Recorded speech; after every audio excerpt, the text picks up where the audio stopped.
Good morning, everybody. For the benefit of those listening on the audio, my name's James, and you're listening to my regular Friday YouTube live stream.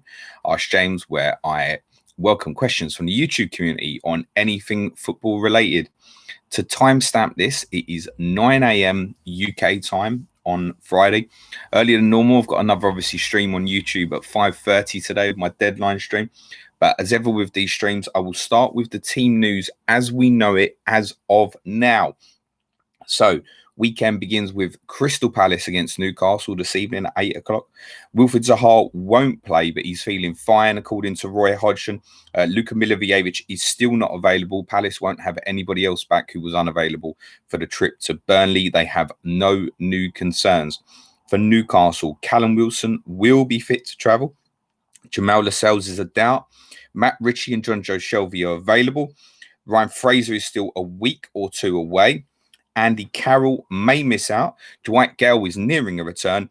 And there are 2 or 3 individuals who are self-isolating. No names, of course, on that. So plenty of news, particularly on Newcastle. I don't suppose anybody's particularly trying to buy from either of these 2 teams this particular weekend. Don't expect any further news on either of those 2 clubs. Their press conferences were yesterday. Graham Potter had his for Brighton yesterday. They host Liverpool at 12:30 on Saturday. Leandro Trossard is back in contention. Solly March should overcome an ankle knock. Adam Lallana will be assessed. Davy Proper is available. Tariq Lamptey is obviously suspended following his red card at Aston Villa on Saturday. For Liverpool, Jurgen Klopp speaking to the press after 1 o'clock today. Robertson, Fabinho, Jota and Firmino were all rested in midweek. Mohamed Salah played, so he's available. Trent Alexander-Arnold is not expected to return. Jordan Henderson, Thiago, Shaqiri are among those I expect to be assessed.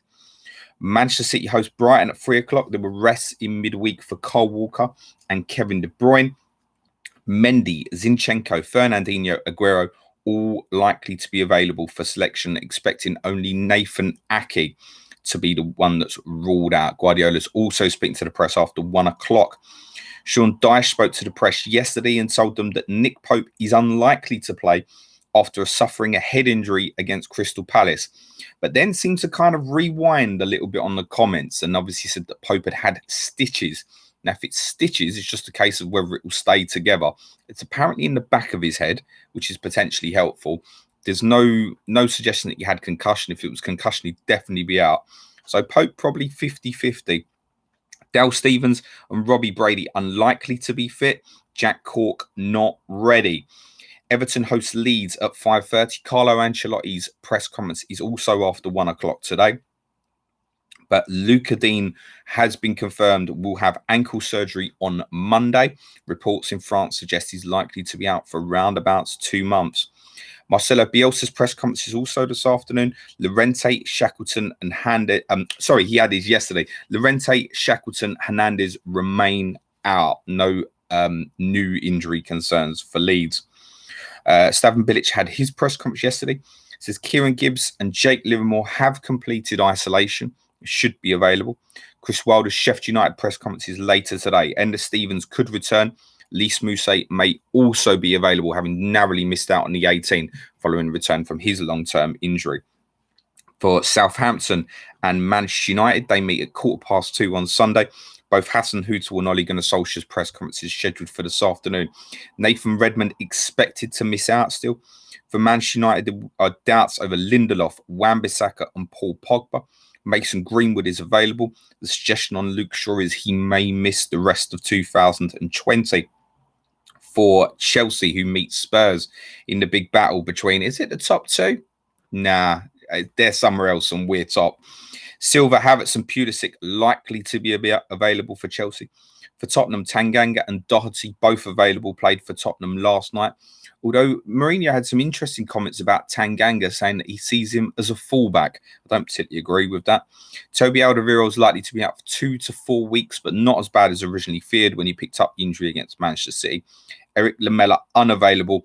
Giovanni Lo Celso is a doubt. Arsenal and Wolves completely fixtures on Sunday.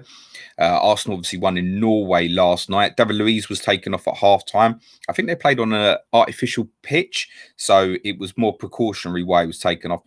Pepe will obviously be suspended following his red card at Leeds. Saka could be in contention, which is good news for Arsenal because the injury looked fairly serious when that happened on Sunday. Williams also a doubt. No update on a potential return from Thomas Partey from Mikel Arteta last night. Mohamed El-Neni, I presume, could return following his isolation. For Wolves, Roman Saiz is now isolating. Expect Nuno Santo to say later today, we have some issues, like he does every week. Connor Cody should return. Monday sees Leicester and Fulham at 5:30. Ricardo Pereira stepping up fitness. Played around 57 minutes, I think, for the under-23s on Monday. That is very unlikely to be enough for him to be in contention for the game on Monday. Wilfred and Diddy could return in a week or two. Cagliostro Sinchu is a bit further away. Timothy Castagne didn't play last night, but will be assessed and has a chance of being available for Monday. Scott Parker reported yesterday for Fulham. No fresh concerns for Fulham. Tete remains out. Camara has completed his ban. And the game week is completed by West Ham and Aston Villa at 8 o'clock on Monday night. David Moyes and Dean Smith's press conferences are later today. Expecting Yarmolenko to be available. Mikel Antonio likely to be in the squad. Whether David Moyes will confirm if he will start or not, I find that highly unlikely. Well, highly unlikely that he'll confirm if he'll start. Whether he will or not, your guess is as good as mine. For Aston Villa, no time frame yet on Ross Barkley's hamstring injury. Bertrand Traore, a doubt. If you want a little bit more on West Ham and Aston Villa, highly recommend yesterday's Clash of the Correspondents with FI_FPL Addict 123 and Adam Hotcroft detailing a bit more on West Ham and Villa. Adam certainly has some interesting things to say. He thinks about what Villa will do without Grealish. And obviously, Chris gave his strong opinions on whether he'd like Antonio to play over Haller. Spoiler, you won't need to guess the answer. Right. Let's get into these questions this morning. Alexander Barker says, morning, James. What do you think of the fixture release regards to Sky Fantasy Football? I have Kane and don't know whether to switch to Salah or Vardy. Good luck with your game week. The truth is, Alexander, we did a very, very rushed podcast for our patrons yesterday, which was meant to be Wednesday. I decided early in the week to have a change of heart and switch it to a Thursday, which worked out really well. And me and Suj basically waited all day. Then we kind of we set a deadline of 5 o'clock, right? If we haven't got it, we haven't got it. We have to record 3:30. I got good news. It was going to be 4 o'clock. Smashed out some editing on a spreadsheet and just went in to record a little bit blind. I was looking at spreadsheet while I was recording and stuff. So I haven't had time to sit down and properly look at what I want to do with my team. I have to say I would have no consideration to go to Salah personally this Saturday unless I get some injury news today. On that particular one, Alexander, you just got to look at it, I think, and say, well, if you go Kane to Salah, you've got Salah this weekend. And if you go Kane to Vardy, you've got both. The FPL players may not understand what I just said, but do not worry about it. Clean Sheet Wipeout says, morning, James. Yet to listen to the Sky Pod. Cheers, mate. So refrain from asking those questions. What do you make of the fact that some teams will be allowed fans and others won't, given the new tiering? I don't think there's not going to be a big advantage in terms of having 2,000 fans in the ground. Trust me, that's not going to make a huge difference to anything, particularly those with bigger stadiums. It might even be worse. Wouldn't surprise me at all. Because there is a little bit more pressure on home players. But then the atmosphere is not going to... I guess having anybody cheer you on at the moment is probably a good thing. But I'm not convinced it will help or necessarily even benefit those that are playing at home and will have some fans. It would have been ideal if it could have been everyone or no one. And I think in the case of, look, it's maximum 2,000. I think if they'd come out and said, look, these are high risk areas, these guys can have 10,000, these guys can't, that would have felt more unfair. Because 10,000 really can potentially make a difference. But to be honest, the 2,000 isn't going to put a hole in anything, really. I've seen some daft comments, including from managers over the last 24 hours or so saying, what's the point in 2000? All of these stadiums are equipped to hold more. There's no doubt. I mean, 2000s in Tottenham's new stadium, having been there, and even the size of the concourses, etc., it's just going to look like a dot on the screen. Even if, as suggested, all Liverpool's 2000 is probably going to be in the main stand, which is the side of the camera. Tottenham haven't confirmed yet. But I think that's what Liverpool have said. So you won't actually even see the fans on the TV, but you'll hear them. That make a little bit of a difference. It's not about stadiums. It's about the areas. So like I heard Steve Bruce talking yesterday about Newcastle saying, well, you know, we can hold like 15, 20,000. I'm sure you can, mate. Anybody who's been to Newcastle will tell you that stadium's right in the city centre. And that's the point. That's one of the major issues. I don't think there's any factor in said that's why Newcastle haven't. It's to do where Newcastle have been categorised. But that's why it's been restricted to 2,000 at the moment. So the good news with Newcastle is everybody kind of arrives at Newcastle is already in the city centre, so you don't have to worry about training outside the stadium, like which is the case at, say, Tottenham, where there's not too many places to get away, or at Arsenal, where there are several, but it's in a very populated area anyway, which is quite busy. That's why it's 2,000. It's nothing to do with how many people you can get bums on seats. It's to do with the amount of people in surrounding areas. John Harris says, morning, James. Would love to get Vardy in this game week, but I don't want to get rid of Kane and lose his value. What do you think of Harvey Barnes for a 3-week punt? Very reasonable, as exactly what you describe it, John. A 3-week punt. I think with obviously Sheffield United, Brighton afterwards, you might find that you're holding on for that Everton game as well, I should imagine, because I think Everton conceded the most goals since game week 1. Mad. So I'd probably look at it more 4. And then, look, if he does well for you, Tottenham and Manchester United afterwards, Crystal Palace, Newcastle after that, you quite quickly find that it's 8 games or so. So if I could go Kane to Vardy for a free transfer, I think I'd do it. I don't think it's worth the -4 particularly. And I think if you're going to do Vardy, it's now. It's definitely the week to do it with Fulham coming up next. I'm not majorly keen on that Sheffield United away game for Vardy or Leicester particularly. So I think if you're doing Vardy, it's probably now. I think if it was free, I'd possibly make the move and stick the armband on him personally. But having already made a very early transfer this week, I'm probably very close to being locked in, I think, unless I get some news that I'm not happy with this afternoon, which means no Vardy, no KDB, no Sterling, no Salah. It's either going to go very well or very bad, I should imagine. Rob Pick says, morning, Budley. Firstly, I want to thank you for the fantastic Sky Patreon pod. Cheers, pal. Looking forward to getting the planner out tonight. Worth every penny and more. You star, mate. You just made me read that out on an audio to everyone. Thanks, mate. If you want to support Planet FPL on Patreon, probably wait till Tuesday now, guys, because it's the 27th of November. Tuesday is the 1st. Be a good time to jump on. If you want to buy me something nice for Christmas, signing up to Patreon would be good. Rob also says, secondly, is Niles and Kudu the Christmas gift, ironically, of a 5th defender that those of us without Kilman have been waiting for? Semedo to Nkunku next week enables Bruno to Salah for me. Well, first thing, good week to go in on Everton with Burnley away next. And you can, to be honest, you could argue Leeds at home this week. The run afterwards, Chelsea, Leicester, Arsenal's not the greatest. They've also got Manchester City in game week 16, which is important for those who've already used their first wild card, not for those who are going to wait till then. I'm not sure yet, Rob, is the honest answer. My instinct is I don't know what John Joe Kenny's status is yet. And it'd be interesting to see if Ancelotti is asked about him this afternoon. I think what might happen is they might stay with this 3 at the back because of the reasons I detailed on Tuesday's podcast, where Ancelotti is really not happy with the 3rd midfielder at the moment. And I think that Iwobi might switch to the left wing back position and Kenny play right wing back. And what that also then enables them is a little bit of balance where in game they can probably switch to a 4 if they need to. The only issue is they don't have anybody who's particularly good from the centre halves who's left-footed.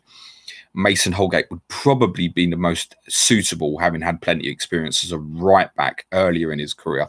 Although I get the impression it's either Holgate or Mina from the back 3. Mina might have got the nod against Fulham over Holgate on the impression that Mitrovic would play. And obviously that's where a lot of Fulham's attacks come from, is obviously into Mitrovic from wide areas. That's his real threat.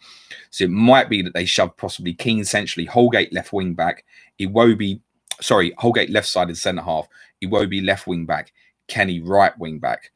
Coleman, we don't know the length of the injury yet, but I assume he'll be unavailable this week. If he's back for next week, then I'm quite confident that's what would probably happen, is Coleman right wing back and Iwobi left wing back. So unfortunately, Rob, the answer's possibly no. Rob also says, time to ask your opinion on ex-Spurs players. How was Danny Murphy? I saw his comments struggling mentally, privately while at Spurs. I liked Danny. He was a good player. I think he only played for us like 13 times or something. Strange. He was one, and we had a spate of signings around about that period where he was a player we didn't need particularly. And because we were very much 4-4-2, it wasn't strong enough to play in a deeper line too.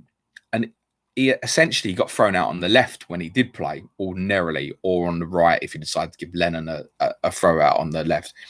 So he never played in position. Tottenham bought him when he basically played as a 10 for Charlton in a 4-4-1-1, and he was feeding Darren Bent, who'd make all the runs into the channels in front and stuff. So it was a player that we bought, but we bought him off his performances for Charlton, and we couldn't work him into our system. It didn't work. We had like at the time we would have had Defoe, Keane, Mido, and I think possibly even maybe even Canute was still there when we first bought him. I can't remember. It just didn't work out for everybody. I liked him as a footballer though, clever, intelligent. Chris Wood said, good more money in the bank to do Son and Jimenez to Salah and Vardy before they rise. Do you think it's worth taking a -8?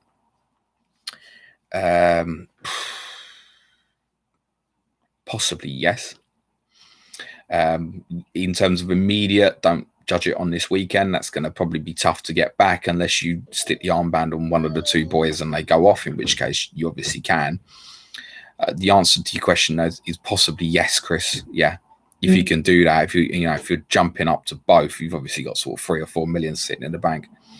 The answer is probably yes, because for Vardy, it's now.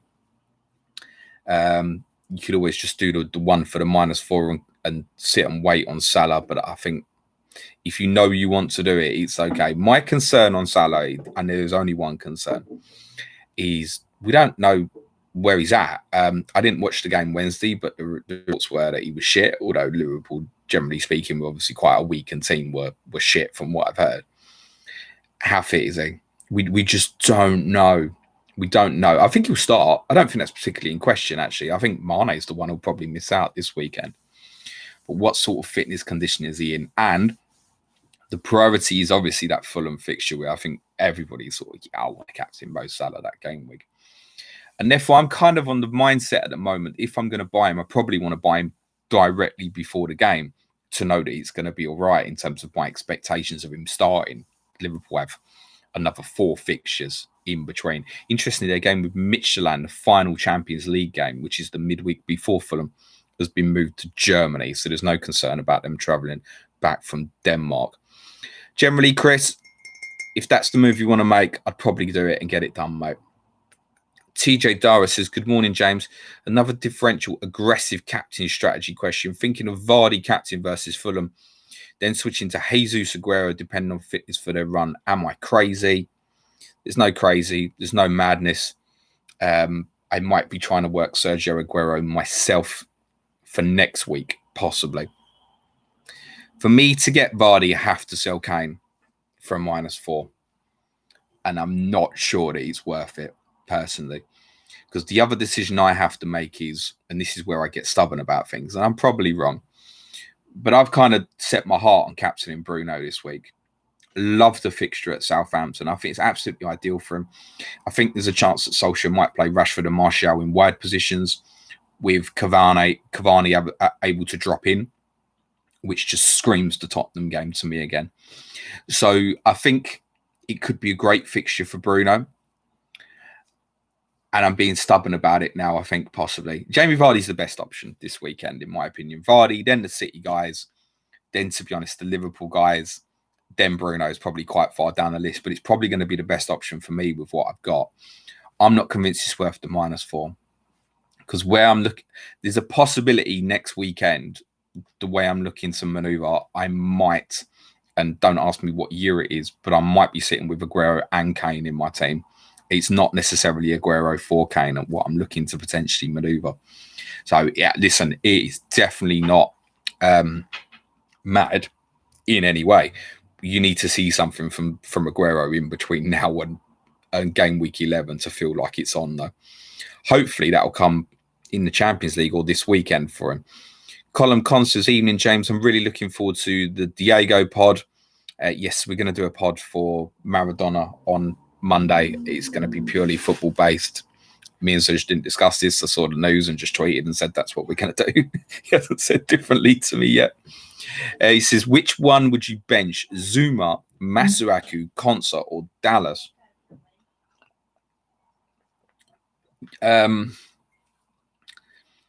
Heart says Dallas. No, heart says Konsa. Brain says maybe Dallas, because my heart tells me that Dallas may play in midfield again, which makes you probably want to keep him. So I'd probably bench Konsa. Oh, God, Rob's got a quiz question. Like it. Says this time, which Spurs winger, well, mainly Spurs reserve winger, come on, man, played 27 times for Barnsley in 2009-10 before disappearing off to forge a successful career in a European country? I haven't got the foggiest, mate. Not a clue. No idea. There's someone like, I don't know, John Bostock or someone. Not a clue, mate. He says, finally, what are your memories of Zeki Friars? He was hopeless for Barnsley. And the story of John Bostock, from your perspective, wasted talent. John Bostock, I've done before on a pod. I've told this story many times. He came on as a 16-year-old against Dynamo Zagreb in UEFA Cup in 2007, just after one day Ramos had taken over. Or was Martin Joel still in charge? Might have been Martin Joel was still in charge, possibly. Anyway, the ball went up in the sky, just coming aside. The first thing he did, he literally killed the thing and stepped past someone and played like a 15-yard ball into the striker's feet at pace. And I was like, wow, who is this kid? Never saw him again. Never saw him again. I don't know what happened to him. This is what happens sometimes when you have such high expectations on a young kid. It was brilliant to see young boy came on for Spurs last night. Dane Scarlett, only 16. And he suffered a very serious injury just over a year ago as well. So, I mean, it's incredible achievement. And he nearly scored twice as well. But you never know if you're going to see these kids again, unfortunately. Zeki Friars was bog standard average. And I think Spurs fans had quite high expectations about him because Ferguson did his nut when he lost him from Manchester United. Originally, he really wasn't happy about it. I don't know if it was because Tottenham got hold of him so cheaply or what it was, but he really was pissed off. Nah, he was rubbish, mate. Very, very average. Ali Hewitt says, morning, James. I'm thinking of taking a hit to bring in Jesus for Che Adams with City and Southampton's fixtures in mind and Aguero not yet fully fit. What are your thoughts? Well, you got a lot of money sitting in the bank there, Ali. Jesus. The thing is, you're going to get Jesus, and then this time next week, you're potentially going to be concerned if Aguero is going to come in for him. Not for me. I'm not keen on that personally, Ali. Kieran Thompson says, morning, James. I also think Che Adams is a great hold. Like, stop worrying about Southampton's fixtures. It's Man United next, and it's Brighton and Sheffield United afterwards. That's all right. They got Fulham in 15. He's like 5.9 million or something. You don't need returns every game week from that value. He's doing great. I'd be keeping Che Adams. If I was buying a forward at that price this week, I'd buy him. Genuinely. That's the one I would buy this week. Kieran Thompson says, morning, James. Is James and Grealish to Jota and Salah worth it for the -4? We'll be captaining Salah, or just do Grealish to Salah and captain KDB. Cheers. Interesting, that Barkley injury's really got people thinking about Grealish, and I think it's understandable to think so as well. I think it could have a major impact on him. Again, I recommend yesterday's COTC where we talked about it in detail. So you can go Grealish to Salah in one move. I have to say, I obviously said earlier in the week that I didn't understand those going early on Jota. I definitely wouldn't be telling anyone not to buy Jota now, having got the break in midweek. I think, yeah, it looks good for this week. I think it's going to be an ongoing nagging issue. But while they got fitness concerns, there's as much chance of him playing as the rest of the forwards at the moment, because I think they're just going to keep rotating until they've got their team back fit. Their midfielders anyway, at least. So Jota now is a very reasonable selection for this week. The only problem you might find with that, Kieran, is once you make that move, you might find moving from Jota, if you want to, quite difficult. But he looks amazing value at the moment. Talent there as a cover for the captaincy for match week 12. I'd even be tempted to say that Jota is very close to as good a captaincy option as Salah this week, because at least you know Jota's fit and firing. So probably yes, Kieran. I don't see why not. Matthew Halliday, he says, hi, James, will you be Spurs ticket ballots now, or you wait until it's all back to normal? So I've worked out that my chance of getting a ticket for the North London Derby are probably around about 3.77%. I don't hold up much hope. I might even be ambitious with that prediction, because I don't know how many premium tickets Tottenham are going to give to premium season ticket holders. But I've done a percentage on that. I think that the Tottenham Hotspur Sports Trust will be all over making sure there ain't too many premium tickets. I'll be applying. Yeah, I have to. Anybody who knows me says I have to. I'll apply for the Europa League games. I'll apply for everything that's going every time there's an opportunity. So it's going to be weird. I don't like the idea of particularly going and then not being able to potentially go again for a couple of months, which I know is a highly likely scenario, because if I get a ticket for Arsenal, if I was the lucky bastard, I'm almost definitely not getting a ticket for Leicester and Fulham and Leeds afterwards and stuff like that. And I know that's the situation. No, in my jam, I'll get the Antwerp game in the Europa League, which will probably mean fuck all. That's the way it goes. But yeah, I'll even apply for that. No doubt about it. It'd be great to just go back and feel like something normal's happening in life. The only place I've been to in the last 8 months is the supermarket, dropping Harry at nursery, or going into work. I haven't been anywhere else. So it'd be nice to actually do something. I've seen my mum and dad over that period as well. Bruce, treble 67654 Thanks for posting your phone number. Davis or Dyer question. Have a good weekend, lad. I know you're asking that in jest, Bruce. You can all know now that I was right all along, right? It was Eric Dyer was the correct answer. Tom Johnson says, hi, James. Kilman captain, no brainer. Yeah, absolutely. Lock it in, mate. Chris Wood says, who would you start out of Target, KWP, and Ayling? I've already got Martinez. That I quite often you'll hear me say that shouldn't affect your choice. Ayling is probably the biggest ceiling of the three, but he's also the most likely for it to go wrong. I fancy Leeds to beat Everton tomorrow, actually. So Ayling. Michael N says, morning, boss. Is DCL to Vardy captain bonkers? That means bonkers, mate. Given injury concerns at Everton, think Vardy will go big at Fulham and don't want to drop Kane. Might be a Richarlison week. That feels a little contradicting. That you think that injury concerns at Everton, but you think it might not be a Richarlison week. Is DCL to Vardy? That's absolutely fine, mate. Calvert-Lewin, if he blanks this week, people are going to get itchy. Dennis Burnley, if he itches then, watch the sellers go bang and fast before they walk into Chelsea in game week 12. So look, you could be ahead of the curve of selling. Generally speaking, I don't think selling a forward before they're about to play Leeds is the best idea. But if it's sticking the armband on Vardy, I don't hate it. I wouldn't do it, but I don't hate it. Epil Platypus says, morning, James. Which one would you bench out of Conser or Dallas? I guess I haven't just said what I said about Ayling. I got asked that question before, kind of just a little bit longer. So I'd play Dallas, I think, actually. Matt says, morning, mate, with Dean out for a while. Isn't Kunku worth looking at? I did that a little while ago, Matt. You probably asked the question before I did. I'm aware. but have a little rewind. FPL Platypus, also what your thoughts about Tottenham's performance last night? Man, that team we played were shocking. They had no ambition.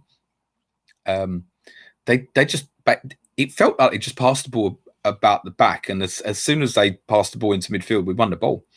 Tottenham's mentality and mindset for the game was right, considering it was 10 changes. Everybody was on it. The performance wasn't spectacular. It didn't have to be. It felt 5 minutes into the game, it felt like a game that would probably finish 4-0. It looked like it was going to be that routine and comfortable. I know the first goal took a while to arrive, but it just felt inevitable. They were bad, Ludogorets, really bad. So no one stressed out in terms of overexerting themselves. The team that plays against Chelsea will obviously be largely changed from that anyway. Very routine. Everybody except people like me will forget the game ever even happened. And Harry Winks for his bizarre goal, which he admitted that he did not mean. James Horan says, hey, James, I hope you're well. If you could pick 3 Champions League away days with Spurs next year, where would you like to go? Can I get to the home one? That's a good question, because I've basically done them all now. There's not too many I feel like I'm missing out on. I'd just like Tottenham to obviously be in the Champions League. All the ones I really wanted to do, Munich, Dortmund, Barca, Madrid, San Siro, I've done. And I've been very blessed and lucky to do that. Amsterdam, obviously, as well. Where would I like to go in the Champions League that I haven't been? So I guess we haven't played PSG, so that would be nice. I semi-regret the fact I didn't go to Turin a couple of years ago when we played Juventus. Nostalgia-wise, I would like to go to Feyenoord if they could get in there. It'd be dangerous. It's not where I want to go. There's a lot of history between Feyenoord and Tottenham, and I think historically it's a fixture I'd like to do and experience, probably quite privately by myself. So maybe Feyenoord, yeah. I guess Paris. I have been to Paris, so it's not major appeal of Paris particularly. Just the fact we haven't played PSG. Tom Johnson says, hi, James. Thanks for the great content. What do you think of Bamford, Salah in for Kane, Hammers for a -4? You don't mind it. I mean, Bamford's obviously a fall guy as part of getting Mohamed Salah. It seems fairly obvious. Yeah, I don't mind it. Leeds, I don't worry about the fixtures too much. If Bamford's the guy you want, I think it's absolutely reasonable. Savanch says, armband currently on Mane, who was the only one of the front forwards to play 90 minutes midweek. I'd be scared about that. Have enough money to do Watkins, Adams, DCL, to Vardy or Son. There's a lot going on here, Savanch. To KDB, Sterling, so I could captain one, but will have to be -4, having already brought Diaz in. Worth it? If yes, who do I take out? I mean, there's a lot going on in the question, which makes it extremely difficult for me to give you a concise answer, particularly for the audio listeners. So apologies to them particularly. You have enough money to do Watkins, Adams, or DCL to Vardy, or Son to KDB, Sterling, so I could captain one, but we'll have to be in one. I'd go Vardy, I think. And I'd be tempted to Watkins. Is that the 3 you've got up front? I'm guessing Watkins, Adam, DCL. Watkins to Vardy, I think, is probably the one, maybe. Josh Hinchcliffe says, morning, James. With Barkley presumably out, do you think Watkins and Grealish are still holds for the upcoming fixture run? Cheers, pal. Good timing, Josh. I don't think there's a panic to get off. The above case in terms of which one of them 3 to sell because of this makes me feel like, yeah, Watkins. I wouldn't go and buy Watkins now, personally. I've got Grealish. It was one where I think for me, I planned in my mind, maybe game week 11 at home to Newcastle. And it might be that they play well enough in a slightly different system with perhaps Conor Hourihane we think will probably come in. And it still works nicely for them. I think, okay, yeah, that's still absolutely fine. And I might sit here this time next week and say I'm buying him. Don't rule it out. But I wouldn't be going for Watkins now. I need to see what's happening personally. So I think they're an assess. If you're sitting there with Watkins and Grealish, and if you are, Josh, you won't be the only one for sure. I think Monday is a watch, wait, assess. The issue you'll have is you'll then definitely hold for Newcastle. Wolves away in 12 might feel like a good escape. You think, oh, this isn't working. This is a good time to jump off. But then there's another 3 great fixtures for them afterwards. And this was always the danger with double of or treble up Villas, that because the fixture run's so good, it's difficult to come off them, I think. Sean says, Vardy or De Bruyne captain, worth flipping a coin. I would prioritise Vardy. I think Vardy's the best choice. Because it's Fulham. And what looked like it was potentially going to be better for them absolutely didn't against Everton in that first half. So I think the upside of Vardy could be great. There's always a fear with him that he won't get in behind. I don't think this is an issue against them. It's just a case of will he score or won't he score. Chris Dowan says, hi, James. Thoughts on whether Nico Williams is likely to start for Liverpool? You plan to start him in your team? So at the moment, yes, I've got Nico Williams bust in my team. Although Klopp's got a press conference this afternoon, so that may very well change. I'm probably going to lean Ayling over Walker Peters if I change my mind. And earlier in the week, I had it bust on Walker Peters, actually. I've got sneaky that Leeds win this weekend, but I don't think picking Ayling over Walker Peters makes any sense, actually.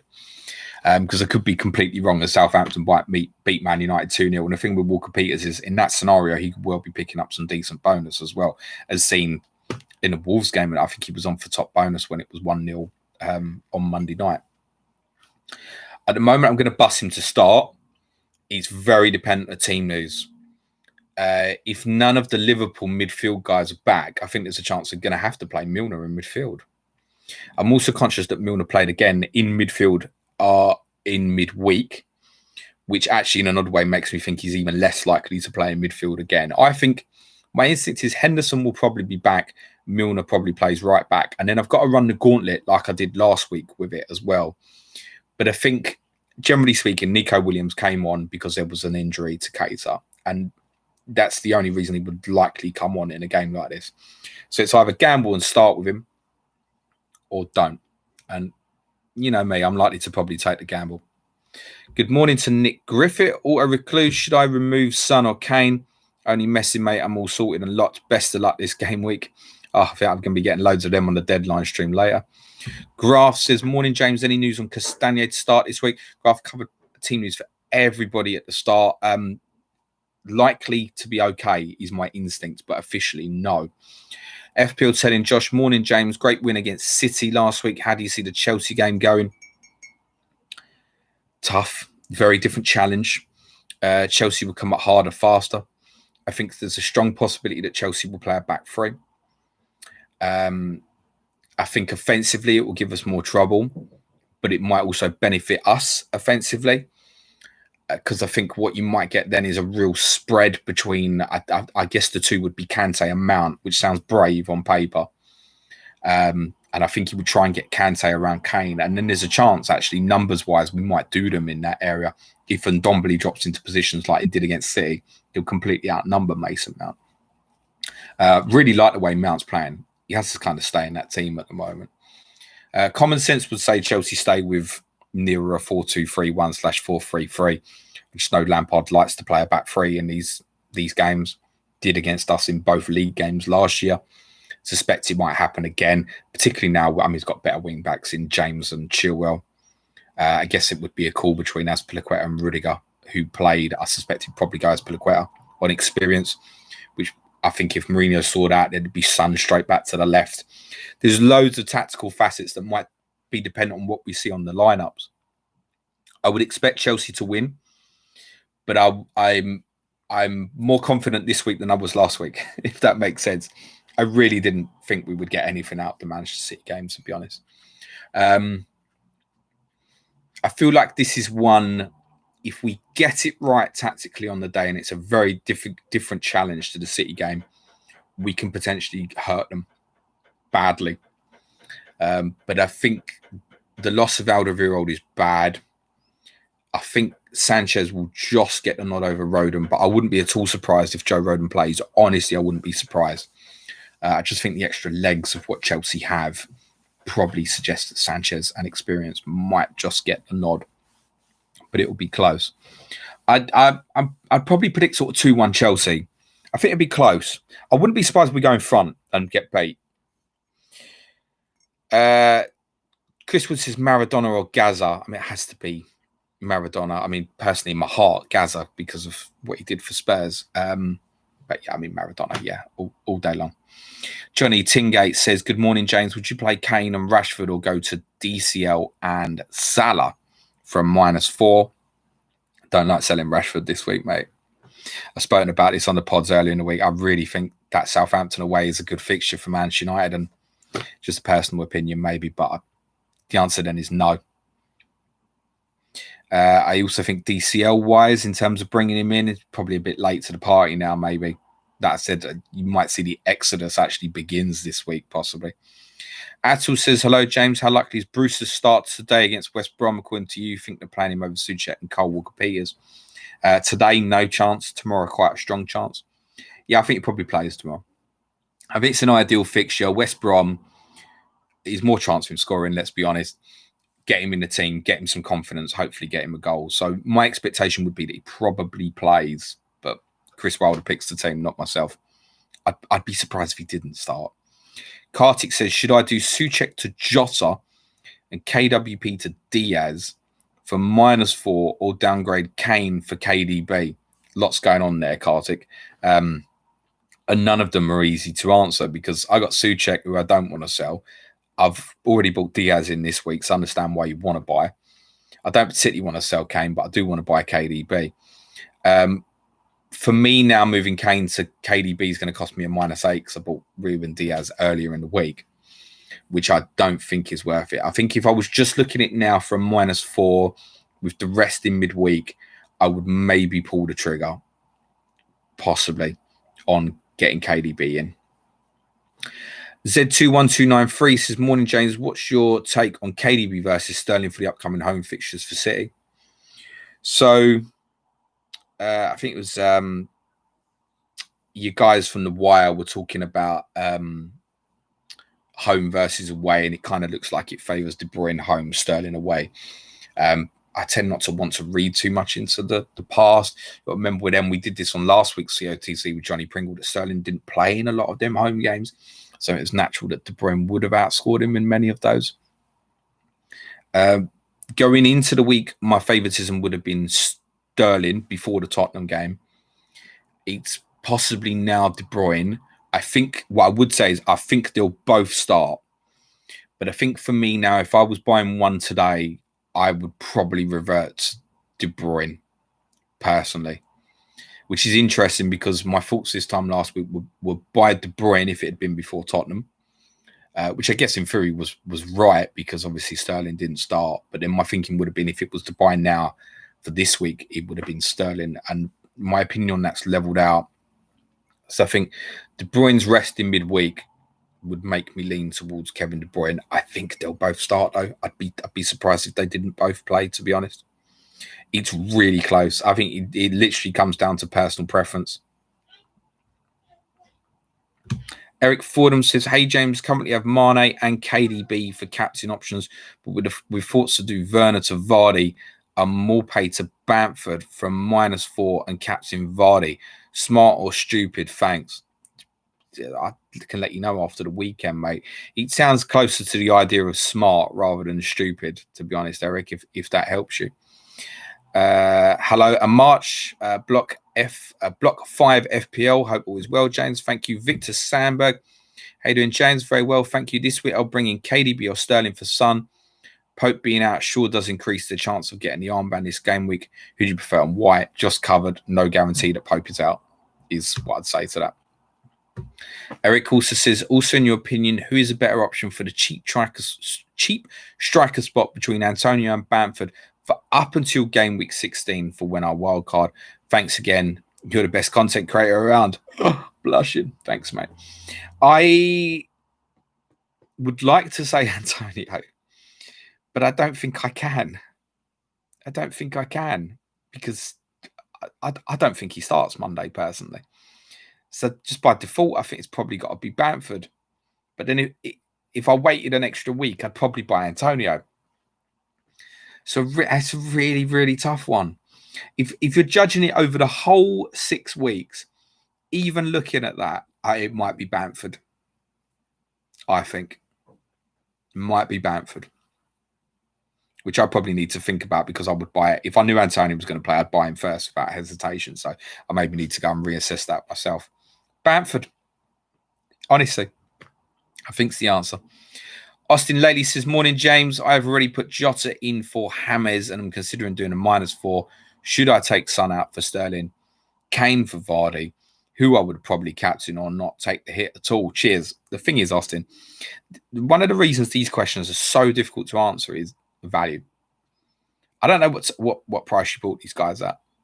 So, I mean, if you bought Kane at 11 or you bought Son at 9.5, bin them. Bin them. Either one, whichever one is the value issue.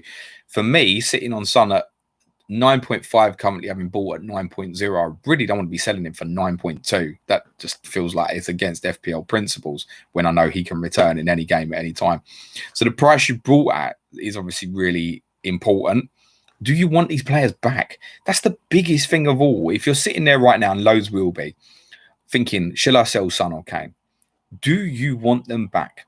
If they are gone, are you happy for them to be gone? If you're happy for them to be gone, sell them. Get on with it. Fixture-wise, it's a good time. Personally, the consistency of either of them tells me, quite honestly, I think Tottenham will lose 2-1 this weekend. That's my correct score prediction. And my prediction of that is that one of them two will be the one that scores the goal. So it doesn't help you. Their involvement for Tottenham from a goal contribution is mad. They are going to score the majority of Tottenham's goals. Right now, Tottenham are one of the best teams in the league in terms of scoring goals. And yeah, it's numbers, even more than opinion. I think Tottenham could have regressed alarmingly in these next few weeks, but my confidence is growing. These are the two guys. It's not like where it feels sometimes, bad example, but at the moment, if Firmino, Jota, Mane and Salah were all going to play every week, they're going to share some of them goals around. Now, I realise Salah's probably going to get more than the other three. But they'll all get a little bit. You know, Firmino scored last week. He's improving. Mane, any game. Jota is firing, right? They're going to share. At Tottenham, it just feels like Kane and Son. And that's the biggest thing to consider. Are you happy not to have them back? Because next week, you're going to be sitting there and everybody's going to be throwing in your face Harry Kane's stats versus Arsenal. Now, the important thing to remember about Harry Kane's stats versus Arsenal is never scored more than once. Regularly scores once, but never scored more than once, right? So not a great captaincy option. If you want to go solid and you look for something between the 6-8 pointer, it's okay, but it's probably not the best shot next week when City are playing Fulham, for example. So you're happy to skip that. Are you covered for Liverpool against Fulham when Tottenham play Crystal Palace, which is the other one that might really tempt you on the captaincy? And if so, there is a long stretch where you can go without Kane or Son and they're not going to be under captaincy consideration for you. However, they are still, in my opinion, brilliant value at the prices that they're at. If Harry Kane was getting priced now by FPL, he'd be more than 11 million. If Heung-min Son was getting priced now by FPL, I think it'd be more than 10 million. So you're still getting good value on the two guys, in my opinion, in terms of what their expected price would be. We never talk about that, expected price. When I buy a player, I always kind of want to consider, am I buying them at a cheaper price than what they should be? And for me, those two guys are still cheaper than what they should be. And therefore, that makes them potentially good, consistent, solid holds. Everybody here on this question, Austin, is going to be in a very, very different situation. And a lot of it is going to be dependent on value. And more importantly, not just on this week, but what happens next. Kane and Son are potentially gateways into the likes of Vardy, into Manchester City this week or next week, Liverpool the week after even. They are likely to be the fall guys for a lot of people. So is their value likely to keep going that way? I'm pointing up, sorry for the audio listeners. Highly unlikely. Highly unlikely. If I could have last week, I would have sold both of them on a hit. I'm less liable to want to do it now because there's one more bad fixture gone now. That's a tough fixture gone, Manchester City. After Chelsea, it's another tougher fixture gone. Suddenly I start looking ahead and going, yeah, Leicester's tough, Wolves is tough, but I only have to get through a few more games, and I've got past Arsenal, Liverpool as well. Then I've got a stretch, which is interesting. I can't make the decision for you to say, should you get rid of Kane or Son? There are so many spin-off questions to the original question. Is Harry Kane to Jamie Vardy, just as a standalone, worth it for -4 this week? If you're sticking the armband on him, probably yes. Fuck me. I went into some there, didn't I? Adash says, good morning, James. Kane to Vardy this week. Yes or no? I can't answer that again, Adash. Sorry, mate. Amach said, I had a very bad game week last week. Only 10 players on the pitch. I took a -12, changed a few players. Should I captain KDB, Vardy, or Salah? My preference for best captaincy this week is Jamie Vardy. Nats, who said, which one would you bench between Chilwell, Target, Justin, or Bellerin? You've got to play Justin against Fulham. Chilwell, you've got to play anyway because I think the set pieces. And I think Bellerin at home to Wolves, I think he played, didn't you? So by default, it's probably leave out Target. Paul Sweeney said, great to catch you this morning, James. Thank you for your question. I'm sure you've heard me cover by now, Paul. Vardy captain would be the preference. FPL telling Josh, if you had no City or Liverpool this week, which team would be your priority? That depends. Again, it's not an easy one to answer, right? Because I've got Foden. There's no consideration for me to sell Foden for Jota with the fixtures that City have got. But if I was buying one at that value now, I would buy Jota rather than Foden. That makes sense.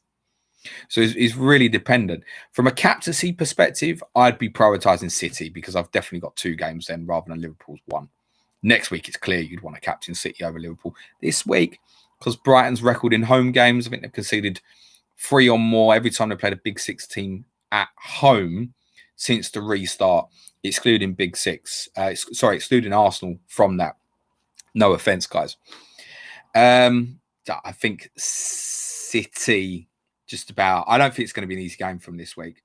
That's why I'm probably happy to let it go. Mitesh says, Brewster to Vardy for a hit. Let's just skip anything that mentions Vardy, shall we? No offense, guys, but I've only got a few minutes left of this stream. So, Anthony Chung, thanks for your question, but I'm going to skip it. Ryan Welsh, does the Dean injury lessen the appeal of DCL? Less crosses into the box now where one of DCL's strengths is his aerial threat. Yes, absolutely it does, but then he's also got Richarlison back, which he'd missed for a few weeks, so peaks and troughs. Chris Wood says, any news on game weeks 18-19 fixtures? Good question, Chris. I'm glad you've asked it.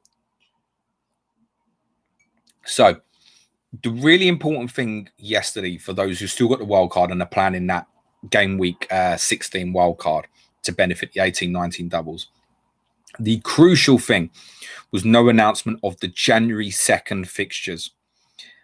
Ben Crellin said it would have made him nervous if those fixtures would have been announced, and it also would have made me nervous from a wildcard perspective. The reason is because January 2nd is obviously really close to game week 17, 18, 19. I can tell you 100% certainty that the fixtures for the January 2nd fixtures will be announced prior to, it's going to be, game week 16 is like the 28th or something, isn't it? So prior to game week 15, 100%, and probably nearer game week 13, 14. Judging by the fact we got all of December yesterday, I see no reason when that announcement comes that we won't get all of January. So my expectation in terms of when will we find the January fixtures out, I think we're looking at possibly even as that any time. I wouldn't even be surprised if it's next week, to be honest. I wouldn't worry about it at all. Even if I got to game week 14 and I didn't know the January fixtures, I wouldn't be concerned. I think we're going to know. I'm 99% sure now that we'll know what's happening in 18, 19 before game week 16.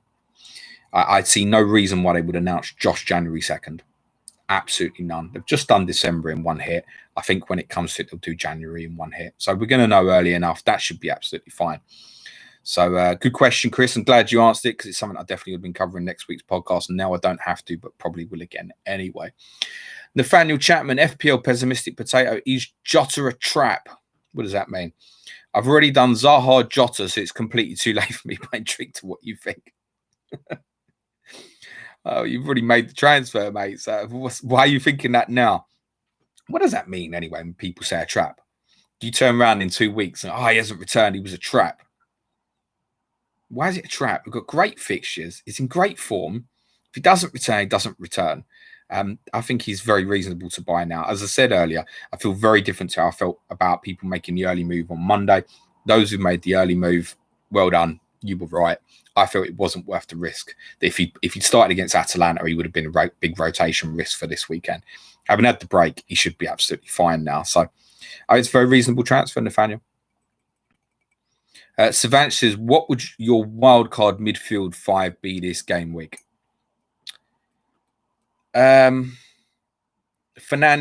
I probably would still be Grealish. I would probably bin Son on a wild card.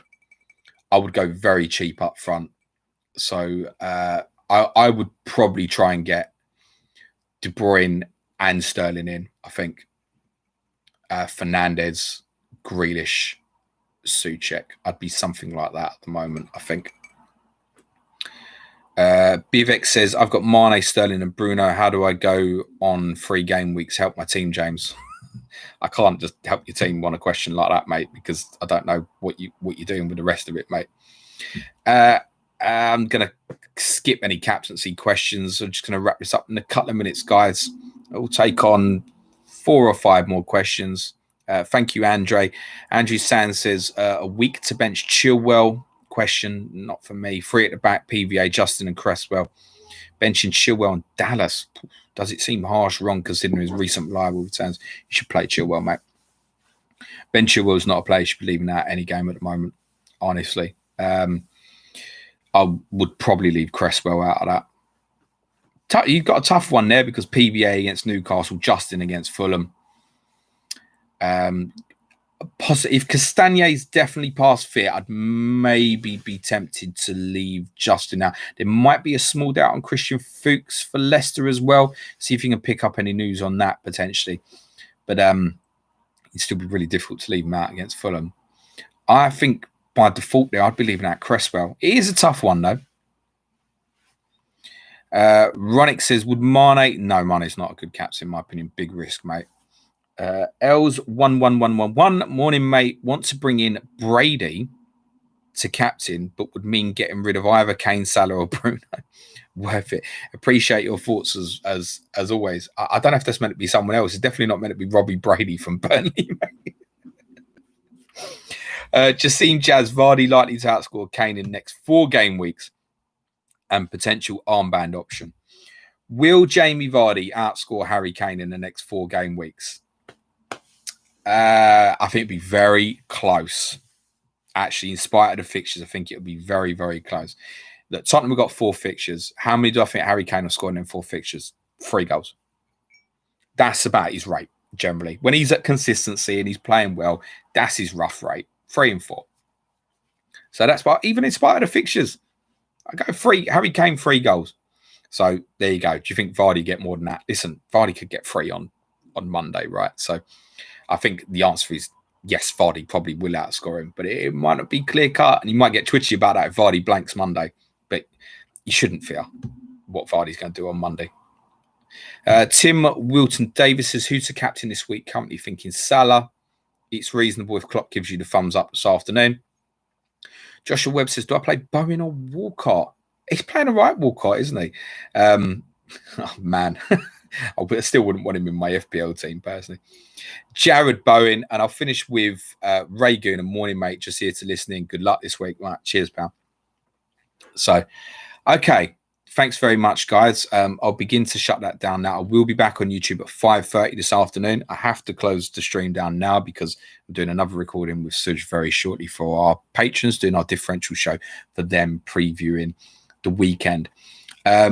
Content for next week, as I said, we're going to do a special on Diego Maradona on Monday, reminisce about the very good things, his footballing career specifically. Main game week review will be Tuesday, Sky again Wednesday, Thursday's Clash of Correspondence, Gemarino, hopefully with Harrison and McTavius. We'll be talking West Brom and Crystal Palace Thursday. Friday will be streaming again. I think it's Saturday. deadline, I want to say next week, but I'm not convinced. No, Villa Newcastle's to Friday. So I'll probably be very early again Friday morning, another deadline stream in the afternoon. That's the most likely plan. Be nice to each other, everybody. Hope your arrows are green. Go with your own belief. There's a lot of noise, particularly on Twitter and YouTube communities at the moment. And these Kane Son solutions and De Bruyne and Sterling, do you know what? A lot of them are very close, particularly when -4 is involved. Go with your instincts. Good luck. For the benefit of everyone listening on the audio, cue music, please match up.